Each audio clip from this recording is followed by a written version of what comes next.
Our featured contender this week is Eugene V. Debs. At the turn of the 20th century, a five-time candidate for president on the Socialist ticket and the nation's most celebrated World War I protester.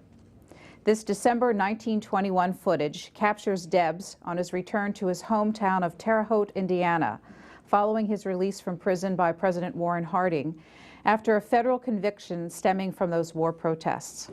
And tonight, we are in Terre Haute in the Debs Home and Museum. Let me introduce you to one of our two guests who will be with us throughout our program tonight, Ernest Freeberg, who is a Debs biographer. His book is called Democracy's Prisoner, Eugene V. Debs, The Great War and the Right to Dissent. Well, it's been 85 years since Deb died. Why do we care about him? Debs was one of the most important labor leaders at a crucial time in conflict between labor and capital.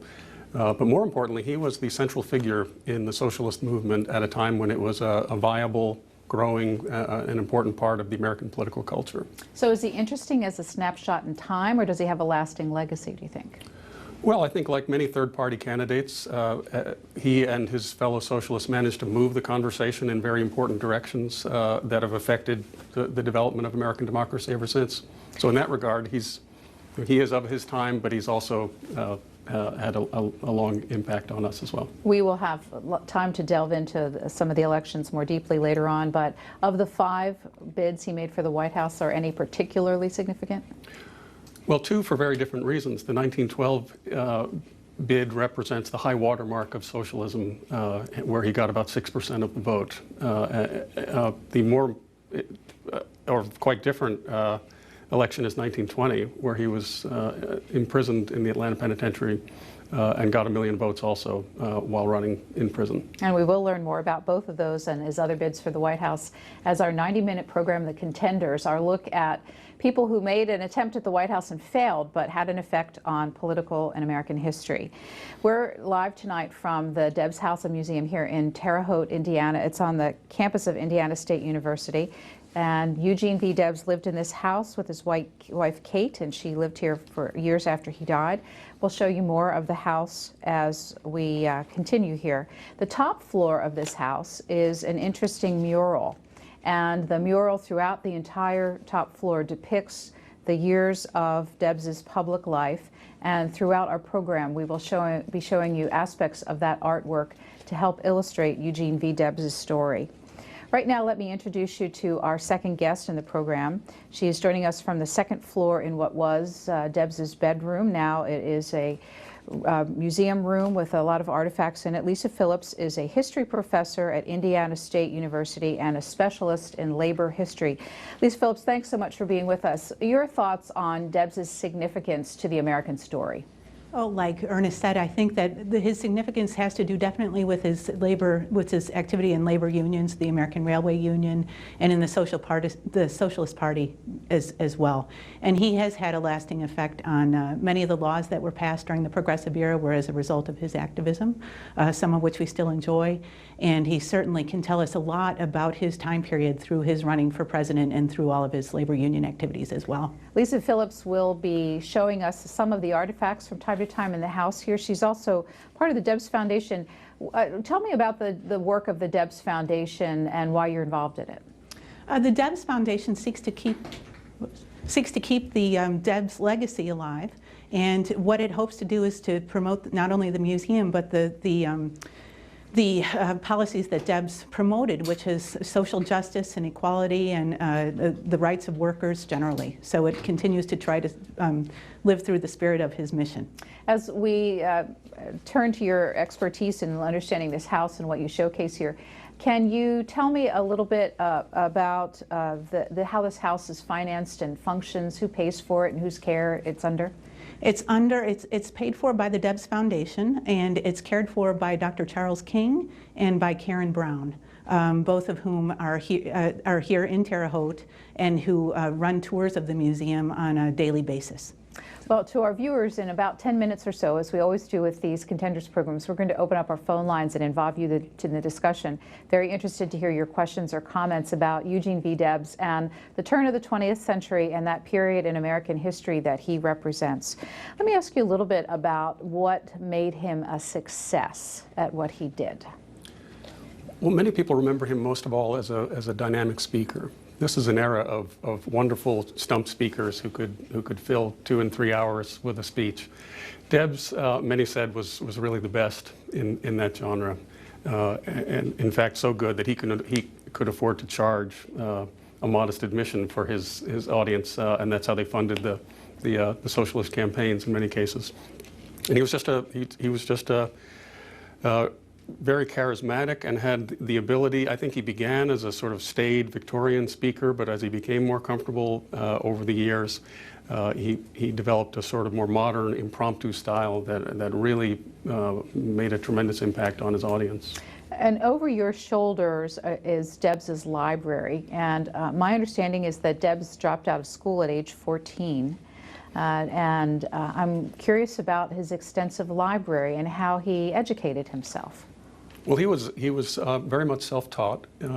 He worked very hard at that. He began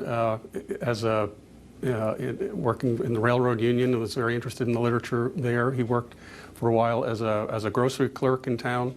Always wanted to get more education, but really had to rely on doing it on his own. Lisa Phillips, how did Terre Haute shape Eugene Debs? In many ways, mostly through his upbringing here when he was a younger man and a boy and a young man.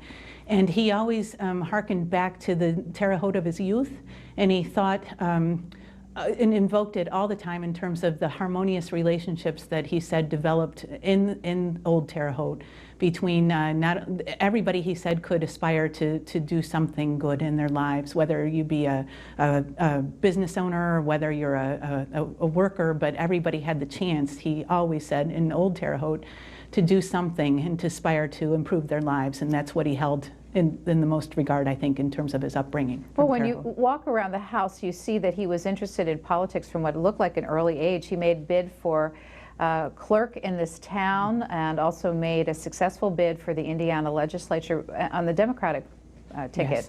Yes. His early roots then were in two-party system. Can you talk about that? I can say a little bit, which is to say that he ran on the Democratic Party ticket when he believed that he could form a relationship between multiple groups of people, whether they be business owners, workers, and he believed in the party system in that regard. It wasn't until later, in the 1880s, 1890s, that he felt like the party system, through the Democrats and Republicans, weren't working for the best interests of all the people combined. So. When he sought the White House, what was his intention? Did he ever really think that he could win? He said very clearly that he had no intention of ever winning. Lincoln Steffens interviewed him in 1908 and said, "What would it be like for you to be president?" And he said that if the party ever gets close to winning, I'd be the last person who'd want the job or that they would put into the job. He really thought of himself more as an evangelist for the cause. I mean, he believed very much in democracy, but I think he was more interested in using the campaigns in order to generate interest among workers, to develop class consciousness, to sort of deliver his message very powerfully every 4 years. Give us a snapshot of the America that he was dissatisfied with. Well, it was an enormous concentration of capital. That was the big struggle at the time. You know, many people were worried about the labor problem. Many workers felt, in the face of this rapid industrialization, that their skills were less valuable, that their wages were being pitted in a national and international market where they're getting declining wages and a more difficult work environment. And there was an enormous sense that labor was deeply unhappy. And for Debs turned it around and said the problem is not labor, the problem is capital. That the real problem here is not that workers are unhappy and going on strike. The root problem is that these enormous concentrations of capital are undermining American democracy. Socialism was, of course, on the rise in Europe. How was what the socialists and Debs were trying to do here different from what was happening there? Well, it was similar at first. I mean, they considered themselves to be internationalists, that essentially socialism needed to be a worldwide movement, and that they expected that it would be. They felt that there were distinctive challenges in America in order to convince workers to do that there was a stronger sense of a working class in Europe on which to draw for socialists organizing there. So one of the struggles for Debs throughout his career was trying to convince workers that they ought to think of themselves not as Democrats or Republicans, not on the basis of their religious affiliation, but to think of themselves as members of a working class. And how successful were he and his fellow thinkers in convincing the public?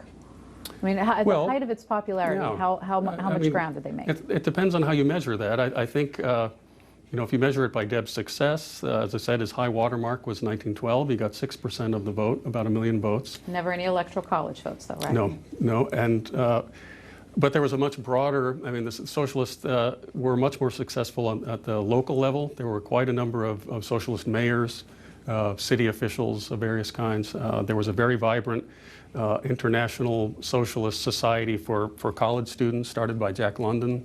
So a lot of college campus ferment about socialism.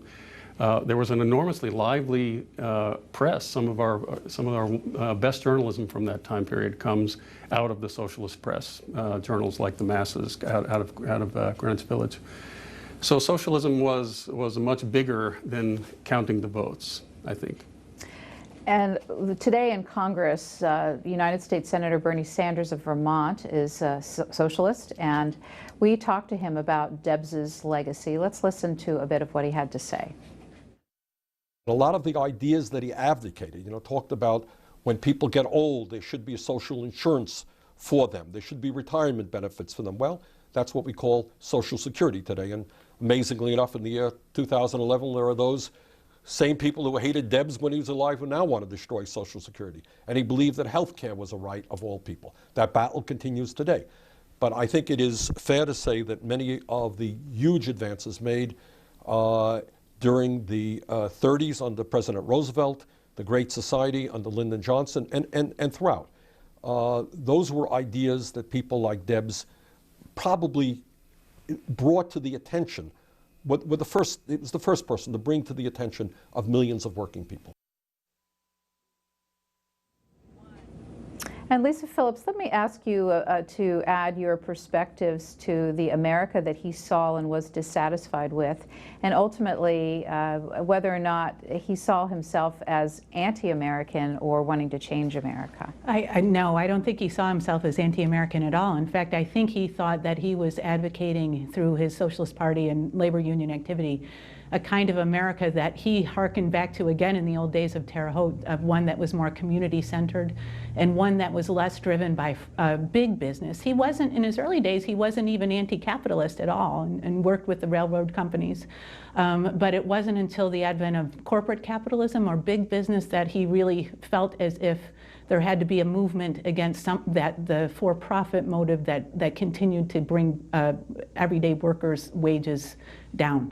Well, let me ask you, you have something to add to that? Well, I think I agree with Lisa. I think one of the things that made Debs so powerful was his ability to cast socialism as an American movement. His argument was that this is a revolutionary country in the first place. They fought a revolution for democracy.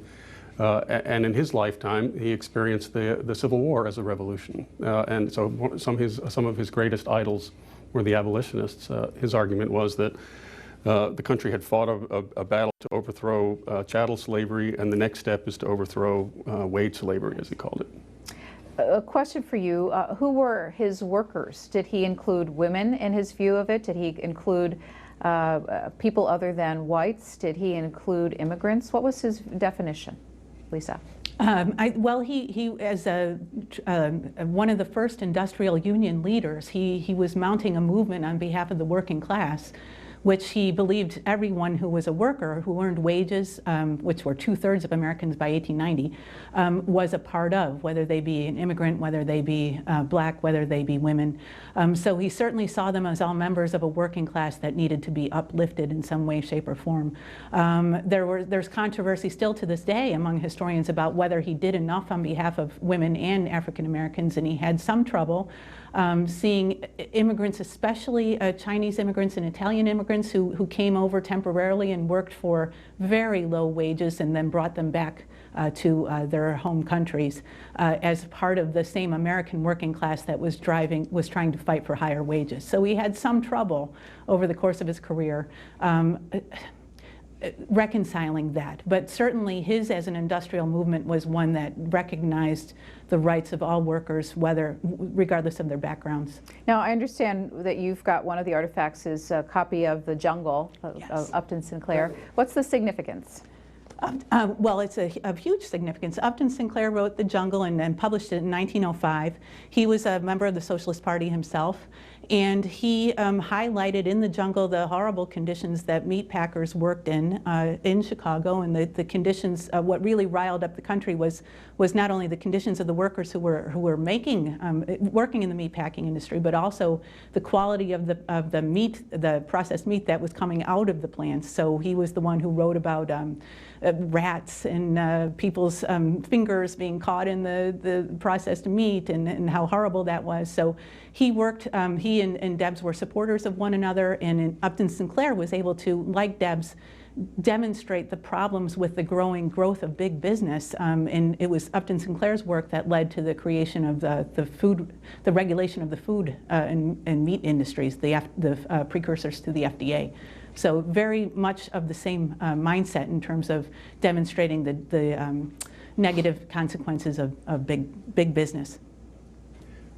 The book actually ends with a scene where Jurgis wanders into a socialist meeting and hears a character who's clearly supposed to be Eugene Debs making a socialist speech. For Upton Sinclair, that was supposed to be, not food and drug regulations necessarily, although he supported those, but socialism was the bigger answer. So Debs is actually right in the book. Would you, Elise Phillips, tell us the story of his first imprisonment and how he got connected with the whole concept and thinking of socialism at that time? Yes, he headed the American Railway Union, which had mounted a successful strike against the Great Northern Railroad Company, based in Minneapolis, and in 1893. And so the ARU, as a result of that strike, gained thousands and thousands of members with Debs as its head. And not many of those members were part of the Pullman Palace Car Company in 1894. And so they asked the ARU for support when they decided to walk out against George Pullman, who had dropped their wages as a result of the 1893 Depression by 28%. And so once their wages were dropped, they wanted to walk out, and they asked the ARU, headed by Debs at that point, for support. Debs was reluctant at first. He thought it was too risky, but the Pullman workers had a lot of support, not only within Pullman, the town of Pullman, which is outside of Chicago, but also had a lot of support from railway workers all the way from there to St. Louis. So they staged what were some of the first boycott or sympathetic strikes along the railway lines, and it became national in scope. And as a result of that, President Grover Cleveland and the courts got involved and wanted to issue an injunction to stop the power of the ARU in stopping the transport of goods, and especially the U.S. mail, along the railways through that corridor. And so Grover Cleveland got involved in the U.S. He sent U.S. troops to open up the railway depots that had been shut down as a result of the strike that had been called by the ARU. And then Debs was ultimately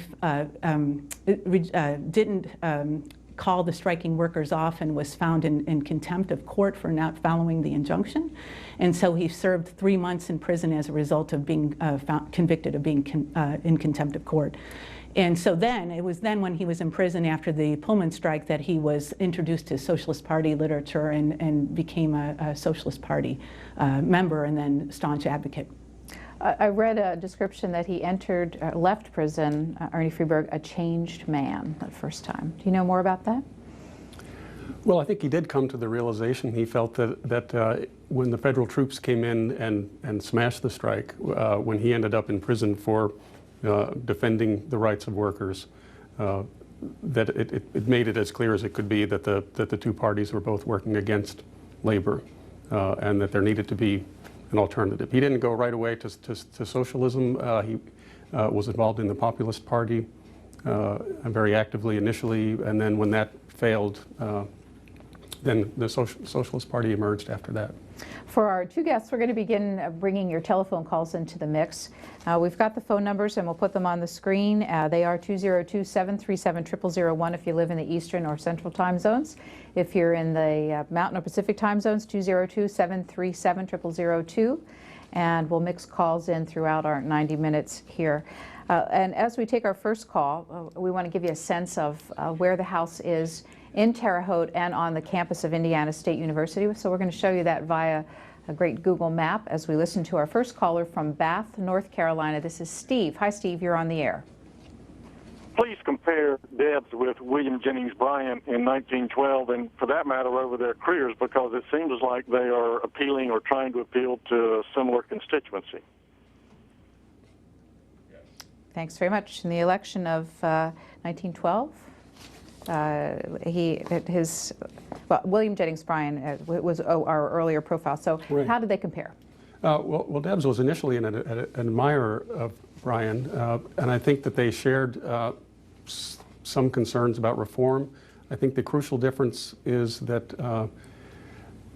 Debs was really a revolutionary. He was not only interested in reform. Reform was necessary, but he felt that something much greater was needed, that there needed to be an end to capitalism and public ownership of the means of production. And that was a position that clearly distinguished him from Bryan's campaign. That election, it was his first try, 1900. William Jennings Bryan, and he got 0.6% of the popular vote that year. Do you know what his early appeals were as a candidate and how they changed over his many bids? Well, the real challenge for Debs was to try to knit together socialists who were coming from very, very different positions. One of the strongest hotbeds of socialism was Oklahoma. The people who had been populists started to develop these socialist camp meetings where they would gather together to hear socialist speeches, and Debs was a real hero there. But the socialists needed to also speak to trade unionists in Chicago and Milwaukee, to radical bohemians in San Francisco and Greenwich Village, to Jewish garment workers on the Lower East Side. So the real challenge for Debs and for the party was to find a way to knit together people who all agreed on some level that capitalism needed to change fundamentally, but we're coming at this from very, very different positions. And so it took a while to build the apparatus. Lisa Phillips, another election, 1908, which involved William Jennings Bryan. It looked like Debs was beginning to understand some early marketing because he had some campaign tactics like the Red Train Special and the Red Special Band. Can you tell us a little bit more about that?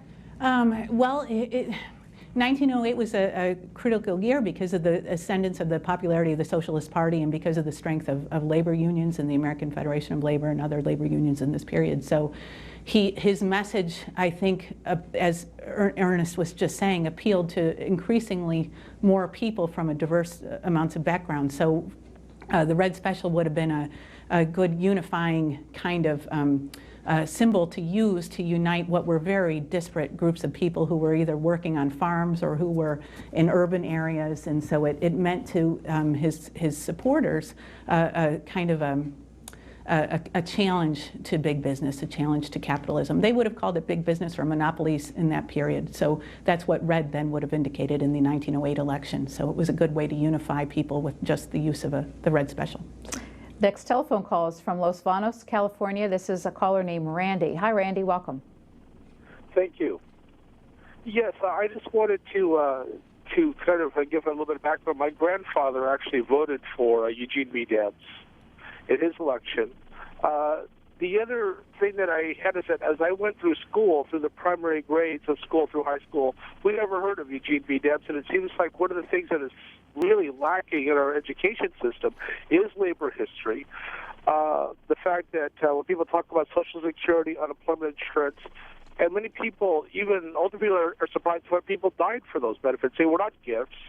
They were fought for, and people literally were killed and beaten and jailed for the right to unemployment insurance or right to an 8-hour workday. with the neo-fascists that are now running on the Republican Party, trying to push the Republican Party further to the right, it seems like Eugene V. Debs is not only important historically, but to reestablish that message now more than ever, because now I think we're in a critical part of history where if we're not careful, we could be drifting towards fascism. And I think that Eugene V. Debs' message now Randy, is probably more important than ever. A question for you, Randy, before you go. The question did is, you talk do you about think that Debs with your grandfather? No, I understood your question. I'm asking you, yes. Did you talk with your grandfather about Debs? Yes, I did. And which election did he actually, The last which election did he ran, I vote believe, for him was in? the 1916 election, I believe. That would be 1920. 1920. He actually, 1916 was a year he sat out, as a matter of fact. Thank you, Randy. Appreciate it. Well, first of all, why did he sit out in 1916? He was in ill health. I think he only ran in 1920 because of the unusual circumstances. He felt that it was time to pass on the baton of the movement to somebody else. He did run for Congress here in Indiana in 1916, but he didn't feel up to the Red Special. When he was on that Red Special train, he was giving 15 speeches a day, and he would come back exhausted to Terre Haute and collapse, I guess, in one of the bedrooms upstairs and spend weeks trying to recover. So 1916, he decided to sit out.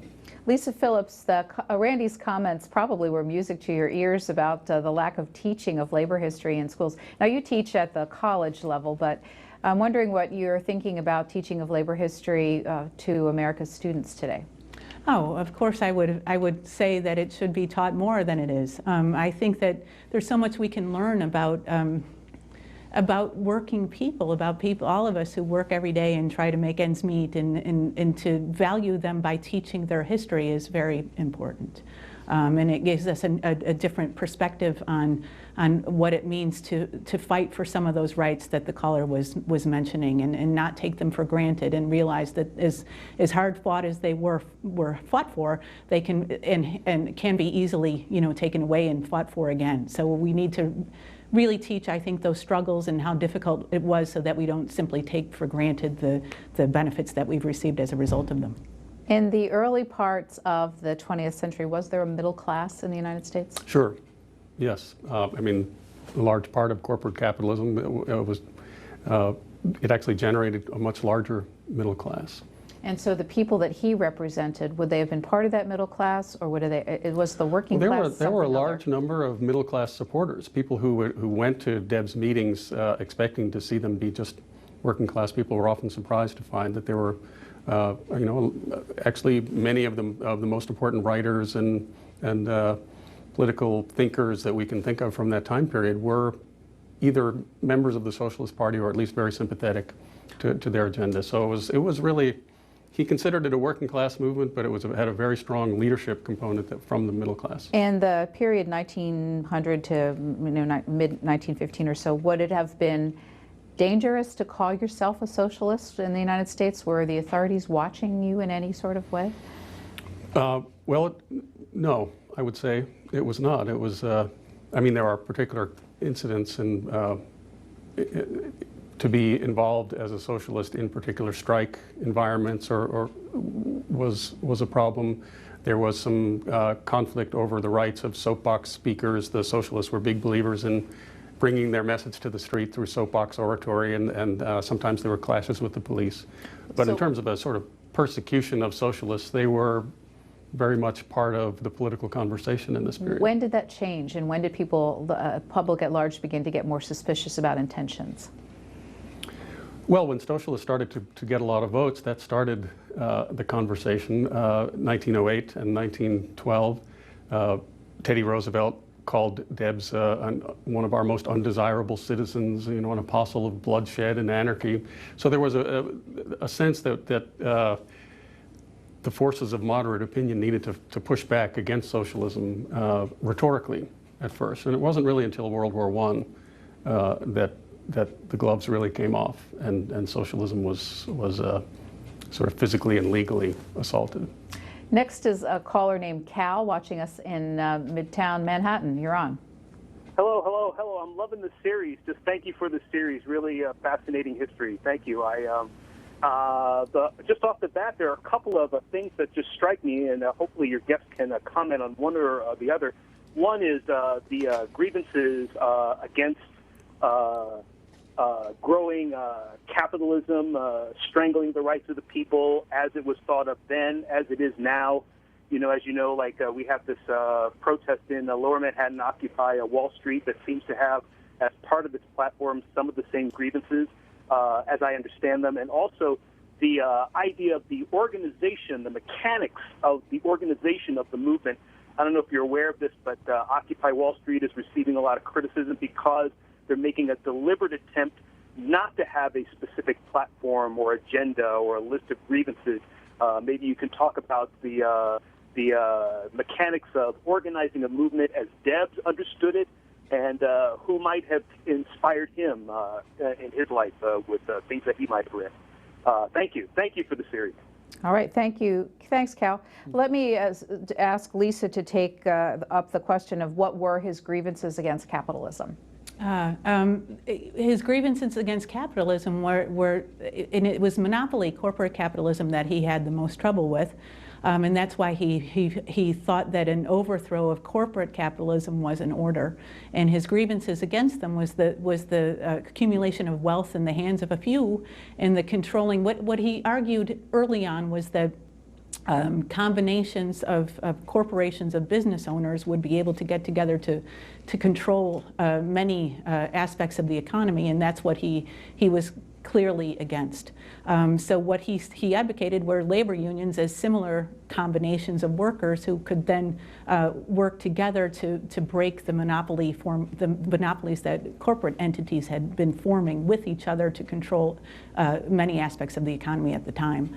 So in that way, people argue that our time period is very similar to Debs's time period in terms of the growing gap between the wealthy and the less than wealthy. The mechanics that he used to organize then. Well, I think that's an interesting, very interesting question.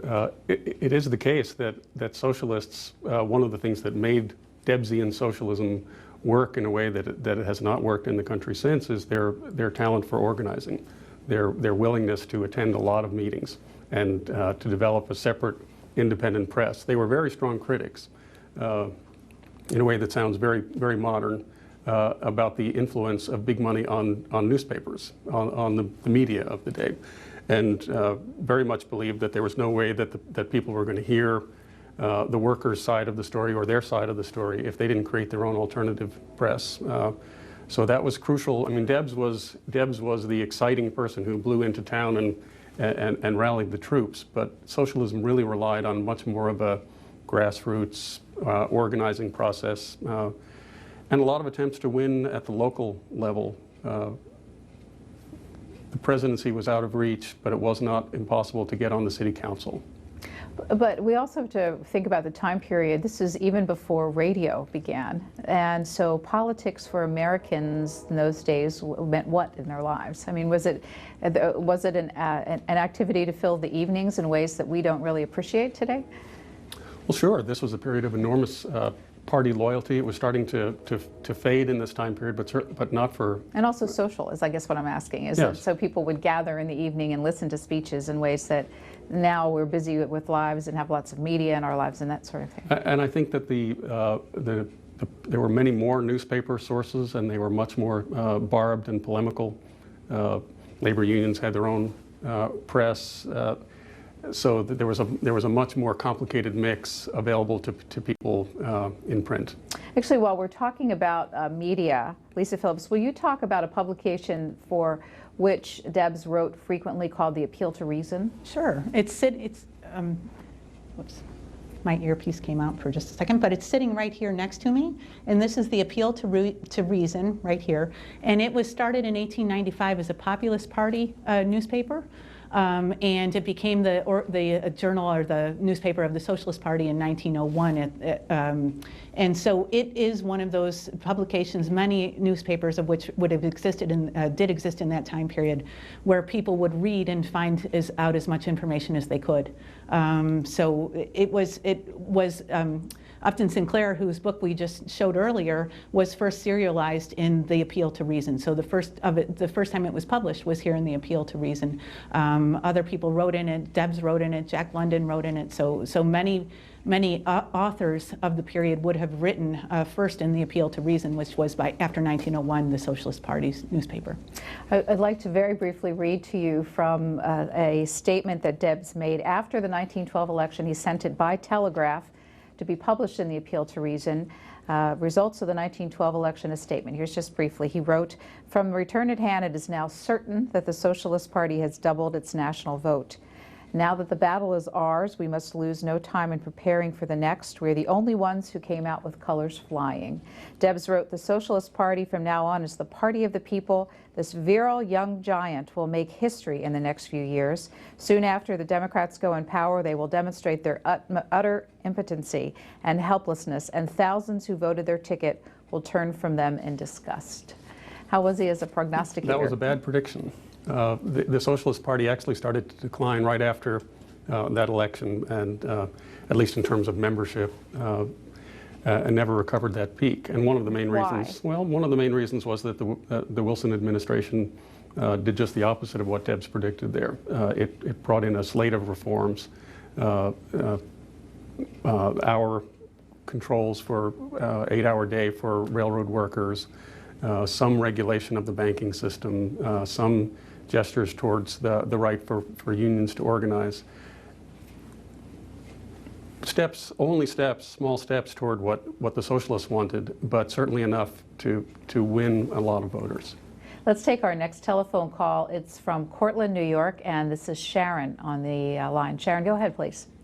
I want to thank C-SPAN for this wonderful series. I'm enjoying it so much. I'm wondering if your guests might comment on his early life, his formative years, and what his parents did for a living. Thank you very much. Thank you. Would you like to take that, Ernie Freeberg? You know, I'm not exactly sure I can remember what Deb's father did for a living. They lived in Terre Haute. I know that he was a great idealist, and Debs himself his middle name is after Victor Hugo, and the sort of idealism of the French novelist was a big part of Deb's upbringing. I think it's family French extraction. Lisa Phillips. Yeah, I was just remembering that Deb's father was a port kind of a processor of pork in Terre Haute in a manufacturing plant, and was ill. He couldn't do that work, so there's reminiscences of his being depressed as a worker, and his wife was they had 2 small children, and she was pregnant with Eugene Debs, and so they opened a small grocery in the front of their house, and he went on to become a successful small grocer in Terre Haute. So his dad was a grocer, and so one of Debs's first jobs was as an accountant for the home and grocery line, and he had experience with the family business, and so that what enabled him to do that work. So that was what his family's income came from, having been a small involved in small business. Why did he have to drop out of school at age 14? As I recall, I think it wasn't common for people to finish high school, and he wanted to get a job on the railroads, because the railroads were the new and exciting thing for young men to become a part of. And so his very first job was as a paint scraper, I think, for the local railroad that was running through Terre Haute, that was coming through. It was owned by Chauncey Rose first, and then by William McKean. So he was a paint scraper first, and it was a new and exciting job for him in an era where people didn't as commonly finish high school. So. While we're talking about his personal life, can either of you tell us about his marriage? That was always a source of controversy in the movement. He was deeply loyal to Kate Debs, but it was pretty clear that she married him as an aspiring young grocer and congressman, and not as a socialist.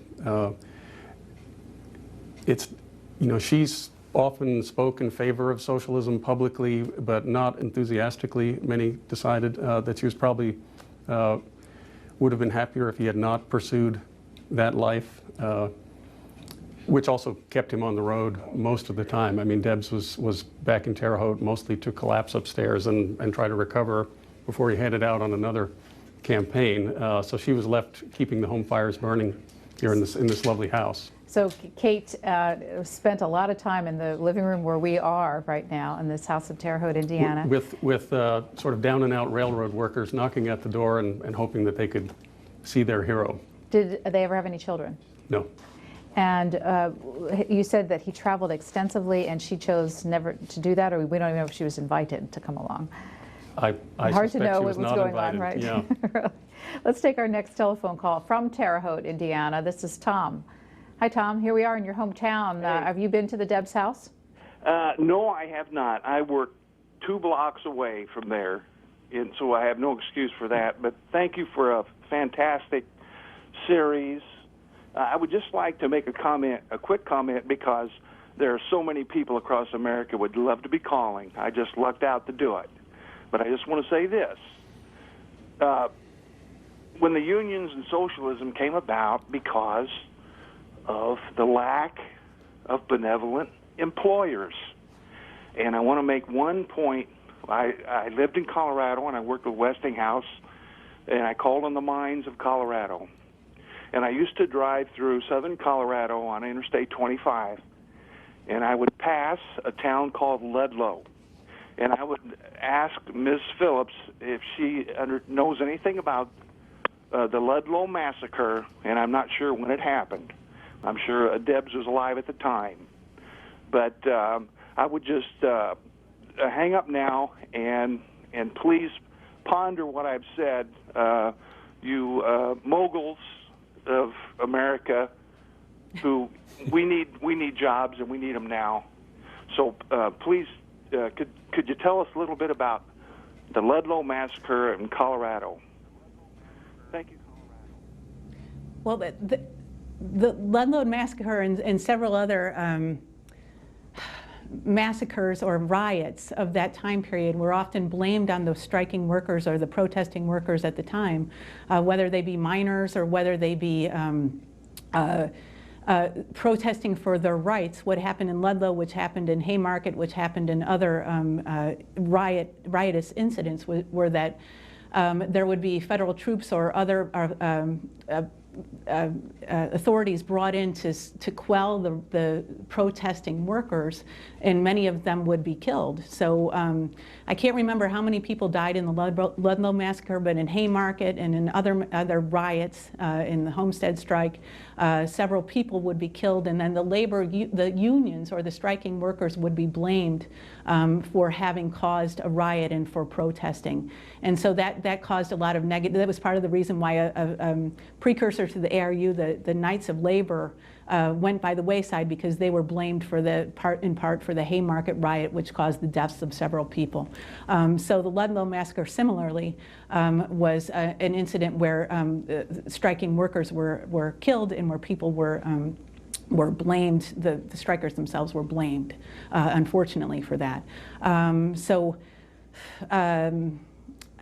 I think, to get to the caller's original point, what Debs actually wanted was a return to the benevolent employer. He had been friends with people in Terre Haute, like William McKean, who owned part of the railroad that came through Terre Haute, who he supported when they had the best interests of Terre Haute in mind.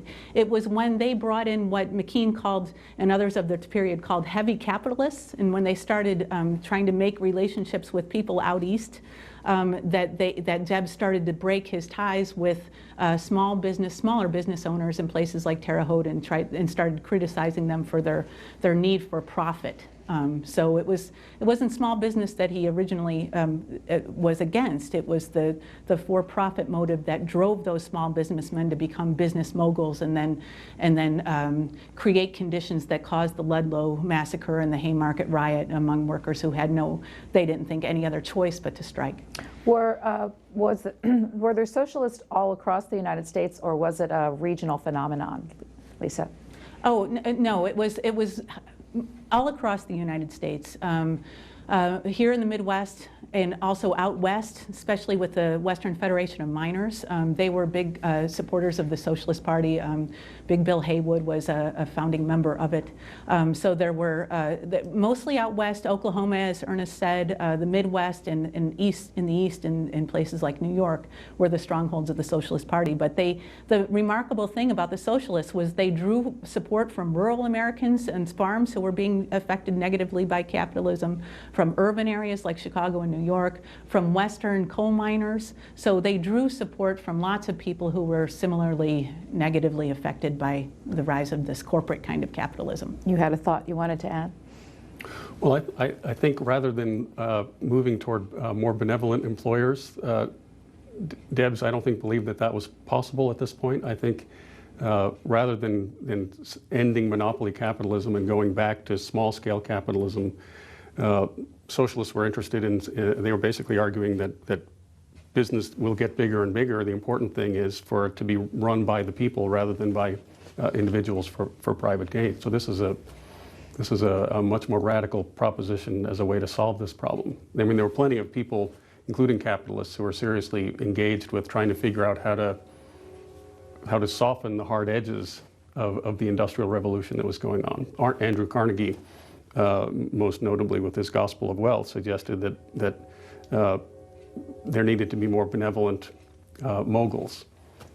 Debs said that's not the problem. Essentially, we need to continue to build monopolies and then take them for the people. We are profiling Eugene V. Debs at his home in Terre Haute, Indiana, in our series, The Contender, which looks at 14 men who tried for the presidency and lost, but changed American history. We have 90 minutes tonight to learn more about his period of time. His 5 runs for the presidency were from 1900 through 1920.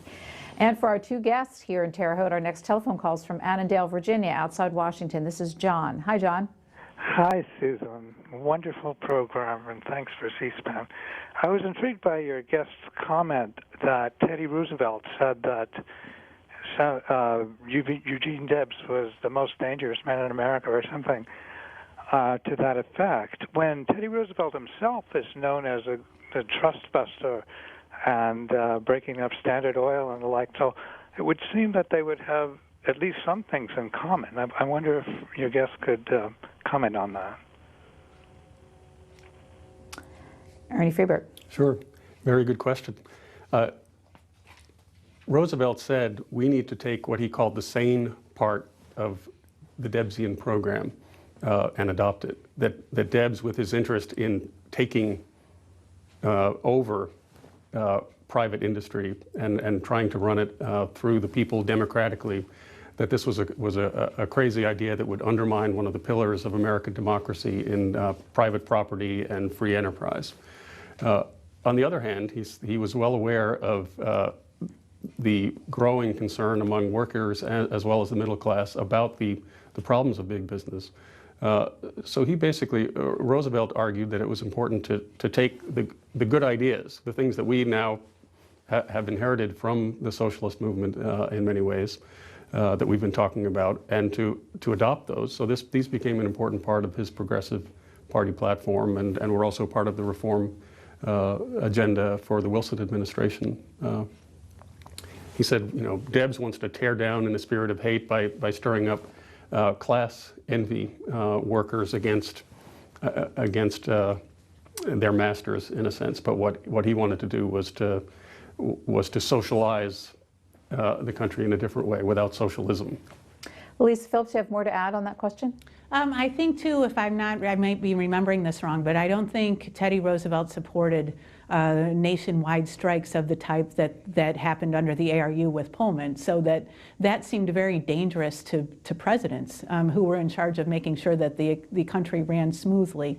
So anytime you saw a case where there was a strike fomented by a national labor union that disrupted the distribution of goods, and something as crucial as the mail in that time period, then that too would have put Teddy Roosevelt and Eugene Debs on opposite sides of the divide there around how strong you should be in terms of being able to stop business from functioning. Another topic altogether to understand socialist thinking in the United States in the early 20th century. What about the intersection between socialist thinking and religion? A very large number of the socialists were religious, especially in the South, in Oklahoma, Texas. There was a strong party there, and a very strong movement of what was called the social gospel or social Christianity. Many of those people were supporters of Debs. Even though Debs himself was a believer only in the most tenuous sense, he considered churches to be the enemy, sort of the part of the apparatus to oppress workers, particularly the Catholic Church. He was very critical, claimed never to go into a church. But many Christians felt that he, in his sort of humanitarian compassion for workers, really exemplified. Just a tremendous number of people over the course of his career said that, well, I don't know what he believes, but he's the most Christ-like person that I know, that his compassion for the underdog is the essence of Christianity. So there was this is an important distinction, I think, between the Debsian socialist movement and, say, the communist movement that comes after that, is that it was very much capable, not everybody in that socialist movement was a believer by any means, but it was something where that was an important part of the mix. If you signed your name to a card that said, "I'm a member of the Socialist Party in this time period," what did that mean the core of your beliefs were? That the most important struggle was a struggle between the working class and the owning class, and that this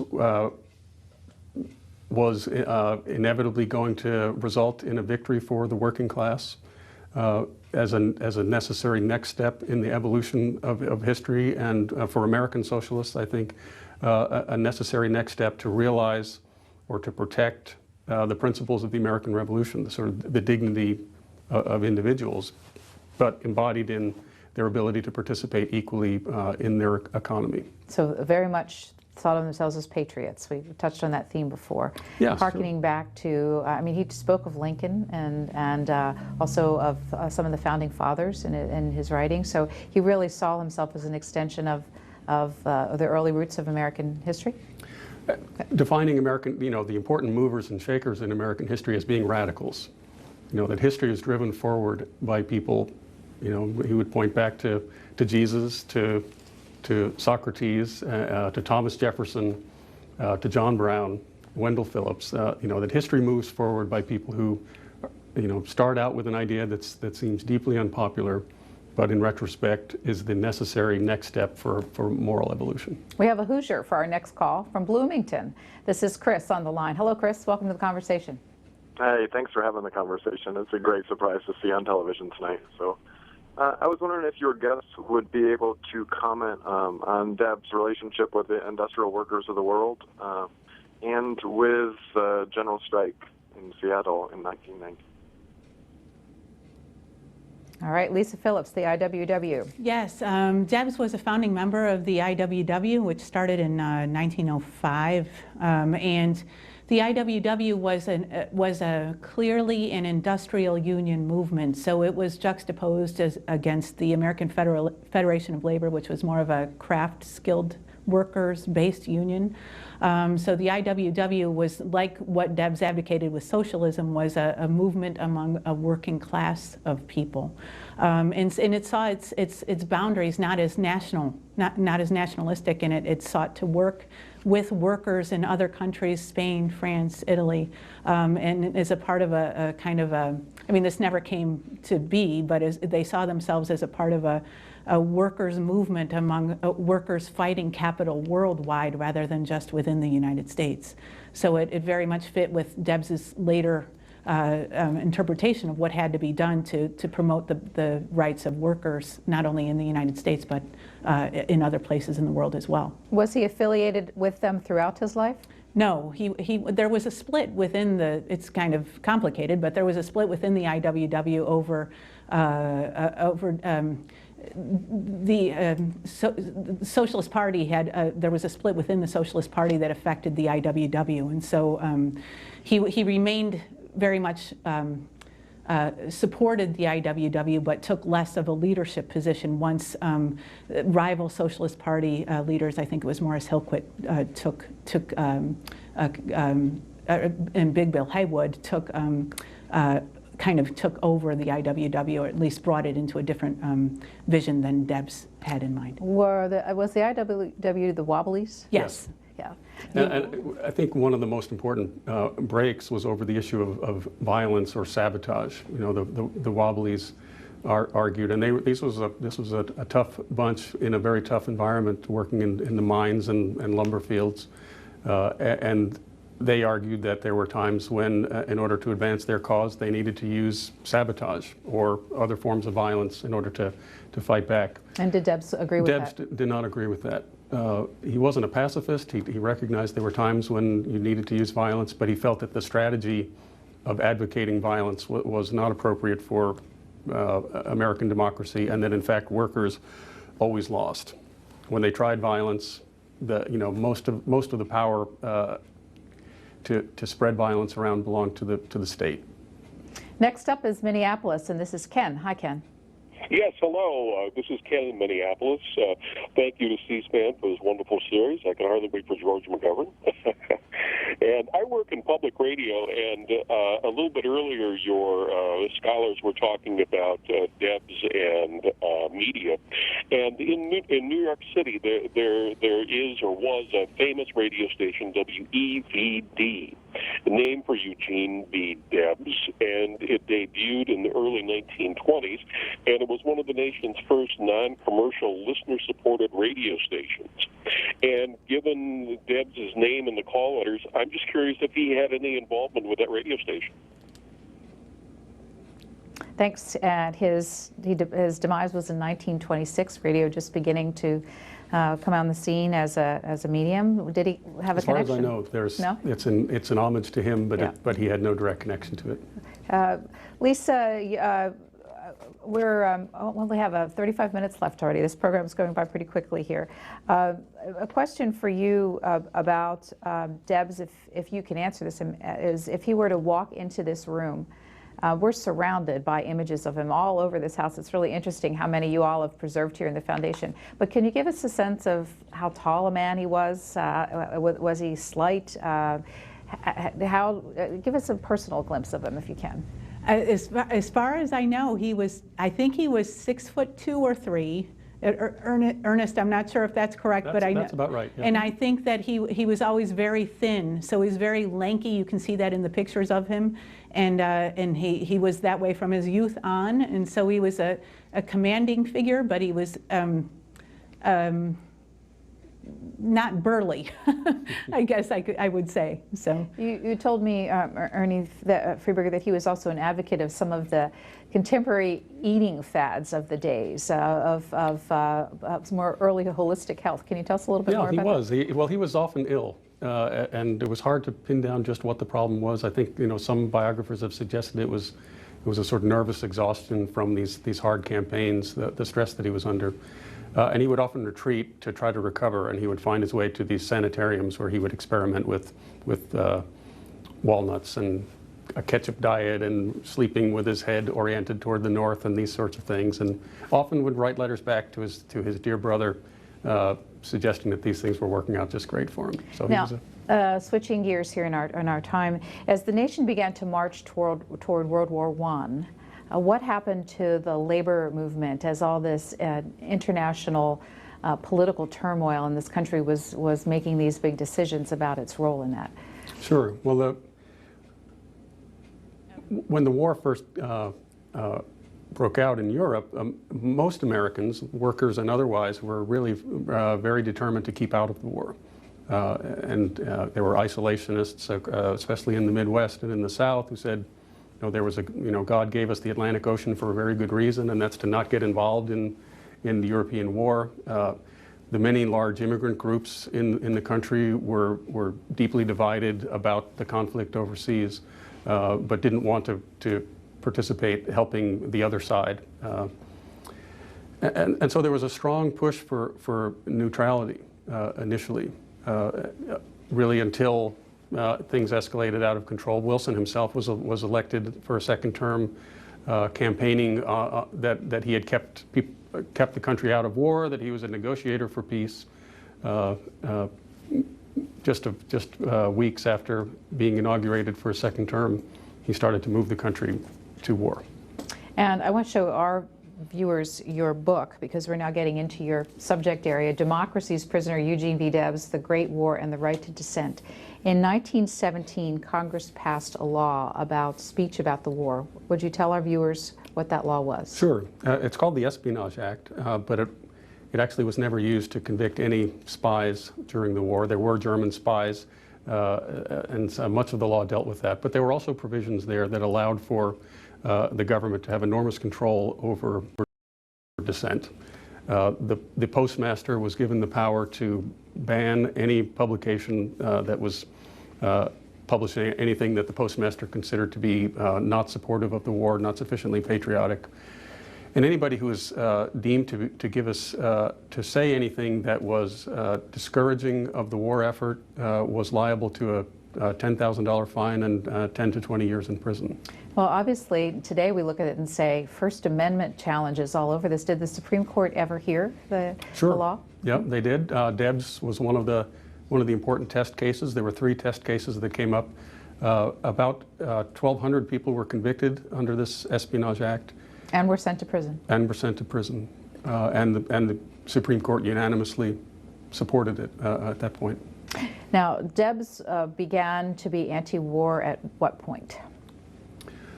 Well, he was as I said earlier, he wasn't a pacifist. He said there are some wars. There is a class struggle in which it might make sense at some point to take up arms. And he felt that the Civil War was an appropriate use of arms. But he considered the war in Europe to be, the socialist argument was that this is a clash between competing empires over colonies, and that the only people who are going to benefit, I mean, the old phrase, a rich man's war and a poor man's fight, that there was lots of money to be made in the war, but the working people were the ones who were going to suffer. And that was the socialist position. When the war broke out, when Wilson and Congress moved to war, the socialists gathered a few days later in St. Louis and passed a proclamation vowing that they were going to fight the war rhetorically in every possible way they could and fight the draft actively. A number of socialists broke from the party at that point. Upton Sinclair, we've been talking about, he felt as if that was the wrong move. Others worried that the party would be destroyed by this, that it would be labeled un-American. But Debs and quite a number of the party decided that it was a stand they needed to take. I want to take a call from Reed in Nashville, Tennessee, and then ask you about what the popular view in America was about the draft at that time. Reed, your question, please. How do you do? Thank you again, of course, for your discussion tonight. It's very wonderful. But I do want to take... Thanks for watching. Yes. And that, unfortunately, really, socialism, Debs, and the ideal of, the key word meaning central planning. And that would mean that there is a group who involve themselves in the central planning of our economy or our society. And that leads itself to a small group who define how citizens should behave. And I want to say that socialism, although wonderful in its ideals, and communism its ideals and all that, it does not truly exist. And I believe that James Madison described it correctly, that unfortunately, for good or bad, we are in competition with one another. And that is what satisfies. So that leads to individual freedom. Central planning leads to a small group, which today reflects today, as we want someone who central plans our society as to who benefits and who doesn't benefit. It just leads to someone in a small group calling who wins and who loses. And thank you. Thank you again.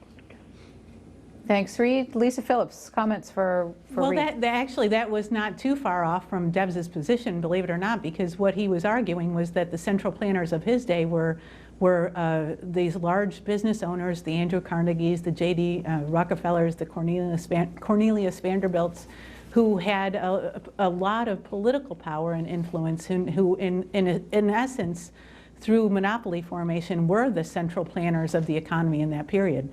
So he would have been with you on that.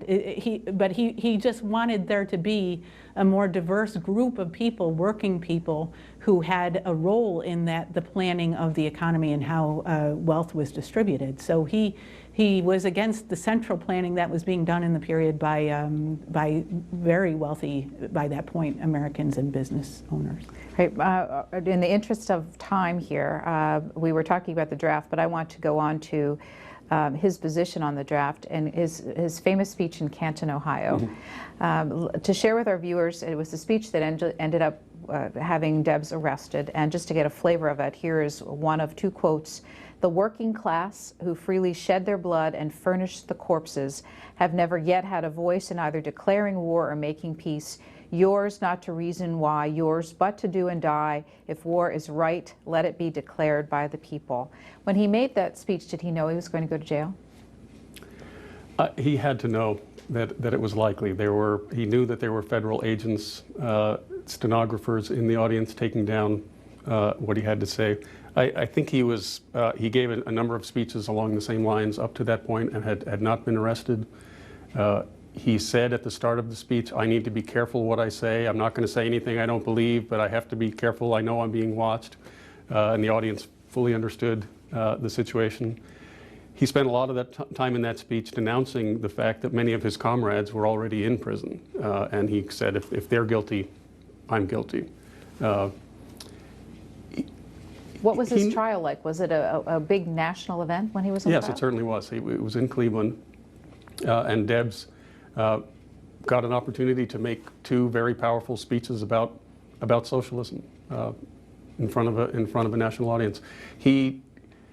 His lawyers, hoped to get him off on a technicality, and they were also interested in making a very strong free speech argument in his defense. He felt as if the system was rigged, that the judiciary was in the pockets of big business, and it was more important for him to take this opportunity to win a propaganda coup for socialism by sort of laying out his life's work. And he ultimately was sentenced to 10 years. You said that the possible terms were up to 20. Is that yes, right?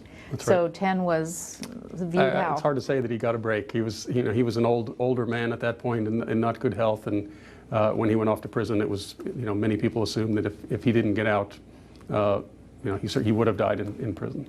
We're about 20 minutes left. We're going to take a couple calls and then talk about his 1920 campaign from inside the Atlanta federal prison. Tecumseh, Oklahoma. Donna, go ahead, please. Hi, I am so happy to hear this program. I can't tell you how grateful I am to have it over the air. A little comment about Ludlow, Colorado. I was a very good friend of a woman who is my mother's age, and she talked about her parents being part of what happened in Ludlow. And she told me, because I was going on a road trip with my son, to look for a sign just north of Trinidad alongside the road, and all it will say is, "This is the place." And that is the place where my friend Terry's mother and father ran down a dry riverbed with shots fired all around them, running for their lives. The second thing I'd like to say is a little something about Upton Sinclair. I lived for several years in San Pedro, California, the land of dock workers. And Upton Sinclair was arrested in San Pedro for reading the Constitution to the dock workers. And that began the Southern California ACLU. And the third comment is that I have moved back to Oklahoma. I have been gone for about 50 years. I lived here as a teenager. But I went to a labor rally in support of the Wisconsin public employees and was on the state capitol steps. And a friend of mine stood next to me with a little sign in Latin. And she told me that it was the Oklahoma state motto. And it was from a socialist desire, and it is labor conquers all. and now we are the reddest state in the union, which is kind of an ironic thing. Donna, thank you so much for your comments. We'll let that stand and take a telephone call from Eric in Los Angeles. Eric, go ahead, please. Yes, hello, this is Eric, and I also am enjoying the program. And I think that Eugene Debs really tried to keep us to our ideals. And so my question, though, is about Joe Harriman, who was a Christian socialist who ran on the ticket with Debs in 1900, and then later was involved in the trial of the McNamara brothers, who were accused of using sabotage to further their cause. And Joe Harriman was one of the attorneys along with Clarence Darrow, but I know that Debs defended in print the McNamaras, and I wondered if they could comment about that. Thank you. Lisa Phillips, is this a period of Deb's life that you can fill us in on? I don't know enough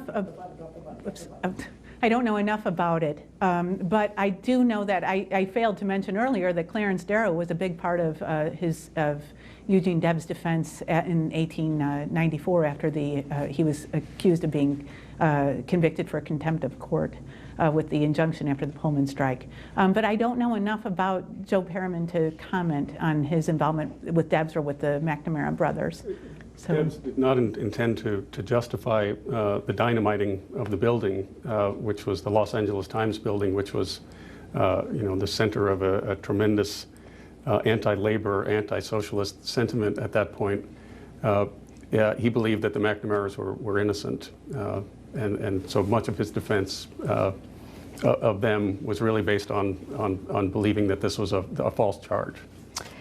His second sentencing was under the Espionage Act, and he made a speech at his sentencing. One of his quotes from that time is among Eugene V. Debs' most famous. It's this: "I said then, and I say now, that while there is a lower class, I am in it, and while there is a criminal element, I am of it, and while there is a soul in prison, I am not free." He went to prison, and then the 1920 campaign, which he decided to take part in. Can you tell me, Ernie Freeberg, about how he campaigned for president from his prison cell in Atlanta? How did he do that?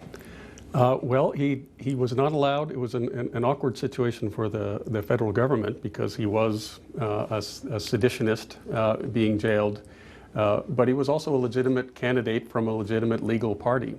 They actually showed up and presented him with flowers and nominated him, allowed him to give a little speech. The socialists did. But then the government allowed him only to campaign by submitting, I think it was 8 500-word letters to the press over the course of the campaign. Somebody who had been on the Red Special and giving hundreds of speeches was basically spending the campaign relying on his party to go out and spread the word. Lisa Phillips, you have one of his campaign buttons. Can you show it to us? here it is. And it's very small. What does it say? It says, let's see, convict number 9653 for president. It's one of the most famous campaign buttons for president in U.S. history. It's one of the only like it. He managed to garner nearly 1 million votes from inside that federal penitentiary. How did he do that? That's a question for you, Lisa. Oh, I'm sorry. He did that because he had such a national following by then. It was 1920. He had been in the national newspapers for several years. People knew of his message. The I.W.W. continued to support him. Labor unions continued to support him. And despite the fact that he was accused of encouraging people not to enlist in the military during World War I, which was extremely problematic. He still had a following among workers, among trade unionists, among socialists who believed in his message. So he did that because of his national reputation by then. What were some of the other themes of the 1920 campaign? Well, many of the socialist leaders, and Debs maybe a little less, but his campaigners said this is actually a vote for free speech. That this is an opportunity for all Americans, whether you're a socialist or not, to cast a vote in protest against the Wilson administration's Debs embodied at that point all of the prisoners who were in prison and all of the actions that had been done by mob violence, by state laws, by the postal censor to squash dissenters, not just socialists, but pacifists of all kinds had been rounded up. And by 1920, many Americans who, in the grip of war fever had thought maybe that was a good idea, started to reconsider that. And they were particularly supported by a small group of people who became the American Civil Liberties Union in trying to advance their rights. And so there were only about 100,000 socialists, actually far less than that by this point. I think the number is something in the 20 to 30,000 dues-paying members at this point, and he got 1 million votes. Some of those people were socialists, but I think an awful lot of those people were actually voting for free speech. Terre Haute, Indiana. This is Dave. Hi, Dave. Hello. How are you all? Great, thanks. Here we are in your town. Do you have a question about one of your famous citizens? I do, and I'm a graduate of Indiana State University, the same university that you all are sitting on. What was Eugene V Debs' impact on the university at the time, if any? It was an Indiana normal school, and it was a school of educators. Did he have an influence, and what part did he take into the development of the university? Thanks very much. Lisa Phillips, do you know? I don't know. That's a great question. I don't know if Eugene Debs had any kind of influence on Indiana State as a normal school in that period, but I am curious now to find out. Syracuse, New York. Ralph, go ahead, please.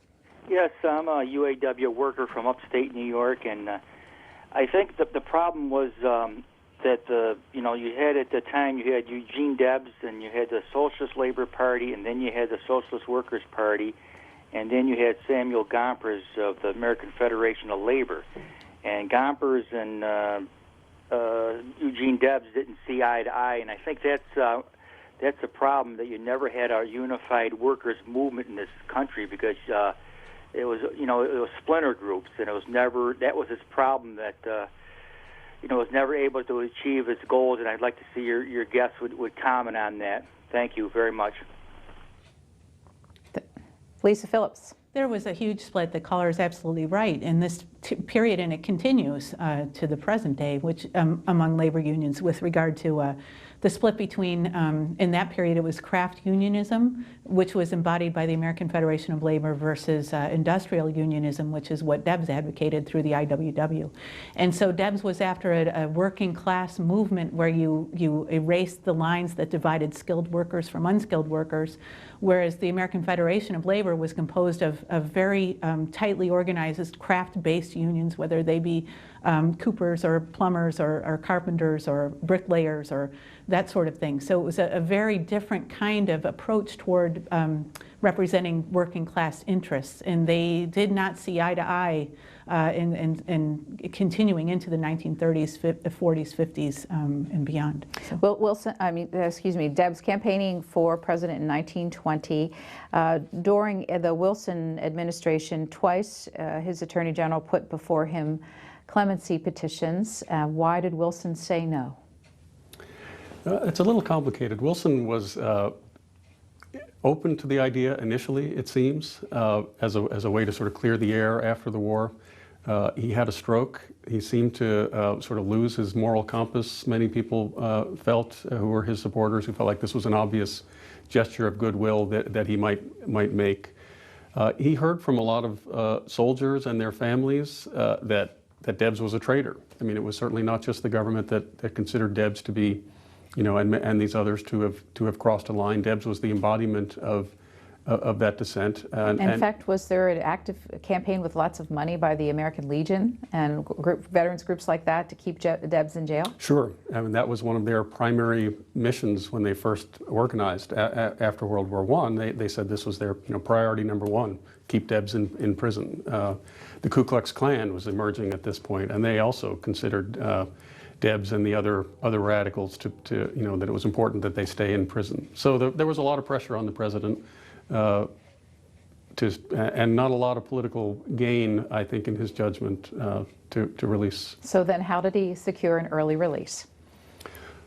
Well, Wilson left office, and then the whole process of putting pressure on the president began again with Warren Harding.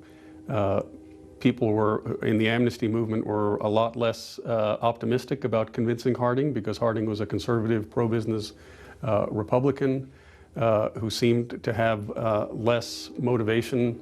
You know, there were plenty of socialists who supported Wilson. It seemed like Wilson would be the one to let the socialists out of prison.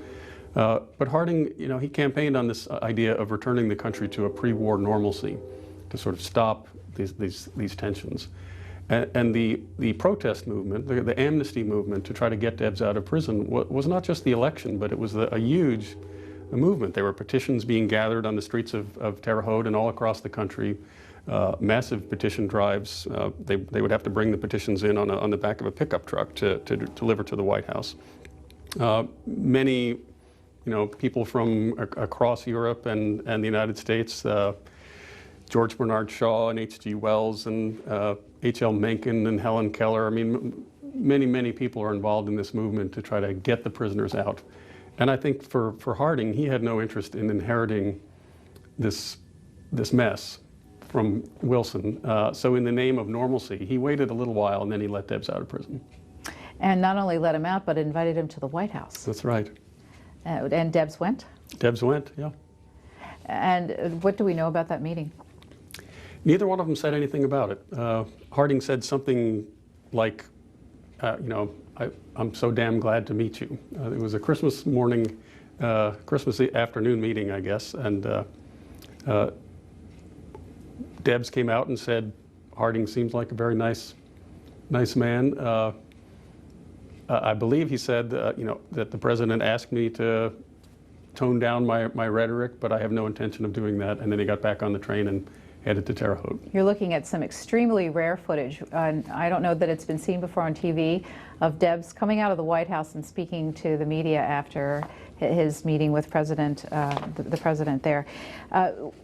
He lived until 1926. We have just about 10 minutes left, and let's get a couple calls and then we'll talk more about his legacy. Ann Arbor, Michigan. James, you're on the air. Go ahead, please. Hi. Is it okay if I ask two questions? Go ahead, James. Hi. I have two questions. All right, I'm going to move on.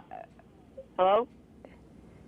James, yes, we can hear you. Ask your question, please. All right, let's move on, please. I'm sorry, because our time is short. Next up is a call from Graham in Charleston, South Carolina. Go ahead. Hey, good evening. My question, I just want to know what you think, if any, Debs movement could exist in modern-day America with the development of global capitalism, and then what you think Debs would think about the Tea Party movement that's going on currently. Thank you.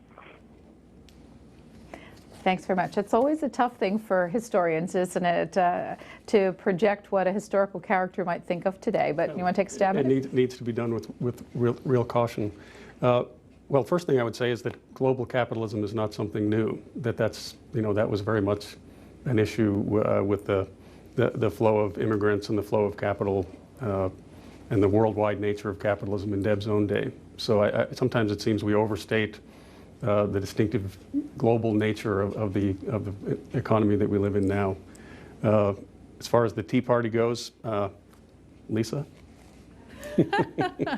Well, he certainly wouldn't have been in agreement with the Tea Party's support of big business. That's the simplest way I can put it. And I don't know. You know, his message still resonates, I think, with us today, and we're still facing some of the same problems that he was fighting against as a result of workers' wages being driven down by the policies of now global multinational corporations, and not just in the U.S. but worldwide. So he certainly would have a lot to say about the same types of things that have escalated from his period to today. And I'm sure he would still be against the negative impact of multinational corporations now globally. So, you have a final artifact for us to look at, his cell block keys. Yes. Look at the size of those. I know, they're huge. And why don't I use the reminder of his prison term to have you help us kind of finish out our program here with our last 6 or 7 minutes left. How is he viewed by the labor movement today? How do they look back on his time and his contributions? Well, sir, I just attended a banquet last week put on by the Debs Foundation where many labor union, trade unionists were and Danny Glover was in attendance, and everyone remembers Debs for being a spokesperson for the working class. And he continues to carry that legacy for workers in this country and beyond. So it certainly resonates here in Terre Haute and among trade unionists across the country, I would argue. Sure. As we think about his final years, I was showing you before we started here, the Time magazine, Monday, November 1st, 1926, his obituary with the headline, Radicals, Eugene V. Debs. Here's what they wrote. On Christmas Day, 1921, President Harding pardoned a model prisoner, a broken prophet. Around him he saw his Socialist Party disintegrating. Within him he felt his strength ebbing. His speeches seem almost pathetic. His pen had lost its throb. A month ago he went to a sanitarium in Elmhurst, Illinois, where he died age 71. What were his final years like after prison? And how important a voice was he in those last years? Well, he spent the rest of his life trying to rebuild the Socialist Party that had been so badly splintered by the war.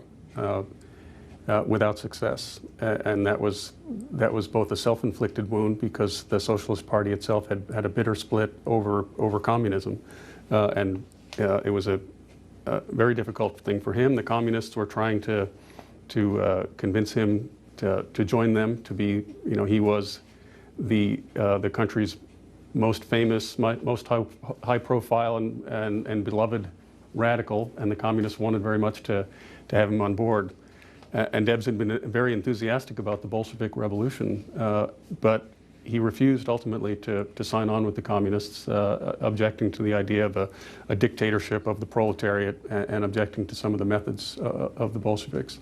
So he was left with a half a party. Much of the young energy had gone into the Communist Party at this point. Meanwhile, the party had been smashed by legal attacks and as well as mob attacks during the war. So he tried to rebuild the party for those years without a whole lot of success. He is buried here in Terre Haute, Indiana at Highland Lawn Cemetery. We have some video of his gravesite, and we're going to look at that as we listen to Manny from New York City. Yes, hi. My question is, what were Eugene Debs' view on the Russian Revolution and on Marx and Lenin in particular? And did he visit Russia at this time? And can you separate socialism from Marxism during this time period? Thank you very much. Thanks so much. Huge topics and not much time. Right. Well, he did not visit Russia. There was an attempt to get him to go to Russia. The Bolsheviks considered Debs to be an American hero. And he was, as I said, an admirer of the Bolshevik Revolution, but ultimately felt like the things the Bolsheviks did in Russia were not appropriate for American socialism. That Americans, in spite of all he had experienced, being sent to prison twice for his actions, he still believed in American democracy and still believed that the way forward for American workers was to organize in unions and to support the Socialist Party. We have another Terre Haute call. It's great to have people locally participating. This is Todd. Go ahead, Todd. Hi, I'm calling from Terre Haute, and I'd like to thank you for this program. For Lisa, who I understand is a member of the Eugene V. Debs Foundation, I'd like her to address Debs' continuing legacy of peace, equality, and social justice, and let people know how they might pursue their interest in Debs if they want to know something more about him. Certainly. Well, there, in this age of technology, there's a website devoted to the Debs Foundation, so that's certainly an easy way to access more information about the Debs Foundation and about what's here in the Debs house and about Debs' legacy. The social justice piece is what we call it today, but he as I said earlier, he certainly continues to provide inspiration to working people here in Terre Haute and throughout the U.S. as they struggle against lowering wages, unemployment, all the things that are plaguing us today. This house is open for visitors. How many do you get every year, and how do people visit? I don't know the numbers on how many people we have every year, but the museum is open every afternoon of the week and on Saturdays. And you can go to the website and contact Karen Brown, who runs tours of the museum throughout the week. We have 1 minute left. I'm going to turn the floor over to you. Another great resource is the Indiana State University Special Collections has online an amazing collection of images of Debs, but also pamphlets and access to his letters and so forth. So that's another great place to find out more. I'll plug your book, too, as we close here. Ernest Freeberg's book, Democracy's Prisoner, is about Eugene V. Debs, his imprisonment under the Espionage Act, and his campaign for president in 1920 in his final years. I want to say thanks to both of you as we close out here for being with us in Terre Haute, Indiana, and telling us more about this third-party, 5-time pursuer of the White House and his effect on American history. As we close out, some thank yous to the Eugene V. Debs Foundation itself. Again, debsfoundation.org is their website. Charles King at Indiana State University, the Cunningham Memorial Library Special Collections here at the university, and our affiliate Time Warner Cable. Thanks to all of you for helping us put this program together. From Terre Haute, Indiana, the Eugene V. Debs Home and Museum.